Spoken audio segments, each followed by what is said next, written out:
केज तालुक्यामध्ये कडकडीत बंद पाळून मराठा समाज बांधवांनी तहसील प्रशासनास निवेदन दिले. सदर निवेदन आज 21 सप्टेंबर रोजी शनिवारी दुपारी 1 वाजण्याच्या दरम्यान दिले. यावेळी मोठ्या संख्येने मराठा समाज बांधवांची उपस्थिती होती. मराठा आरक्षणाच्या संदर्भामध्ये मनोज जरांगे पाटील यांचे अंतरवाली सराटी येथे आमरण उपोषण सुरू आहे. त्यांना पाठिंबा देण्यासाठी आज केज तालुक्यामध्ये कडकडीत बंद पाळण्यात आला. यावेळी मराठा समाज बांधवांनी विविध घोषणा देऊन तहसील प्रशासनाला या संदर्भात निवेदन दिले आहे. आम्ही कुठल्याही ओबीसी मधून आरक्षण मागत नाही. मराठा समाज अगोदरच ओबीसी मध्ये आहे आणि ते फक्त ते सिद्ध करून आम्ही ते आरक्षण मागतोय. ओबीसी बांधवांनाही विनंती आपण केलेली आहे की तुम्ही चुकीचा गैरसमज करून घेऊ नका.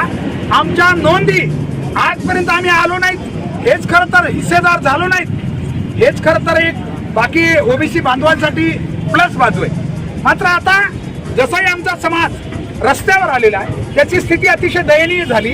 मुलांच्या अर्ध्या लग्न नाही आहेत, ही काय मजेची गोष्ट नाही आहे. शोकांतिका ही की खरोखर अनेक गावामध्ये आमची मुलं लग्नाविना आहेत. याचा बाकी समाज बांधवांनी जर खरं माणूस असाल, तुम्ही म्हणताय ना माणूस म्हणून सगळ्यांचा विचार करा, तर माणूस म्हणून तुम्ही हा विचार करा. आणि म्हणून हा लढा कुठल्याही समाजाच्या विरोधात नाही आहे. मराठा समाज आपली फक्त हक्काची गोष्ट या ठिकाणी लढतोय आणि त्यासाठी हे आरक्षण आहे. मी आपल्याला एकच सांगतो, मराठा समाज बहुजन समाजाचा जो हिस्सा आहे, कृपया लक्षात घ्या, आपल्याला समाजामध्ये कुठली तेढ निर्माण करायची नाही.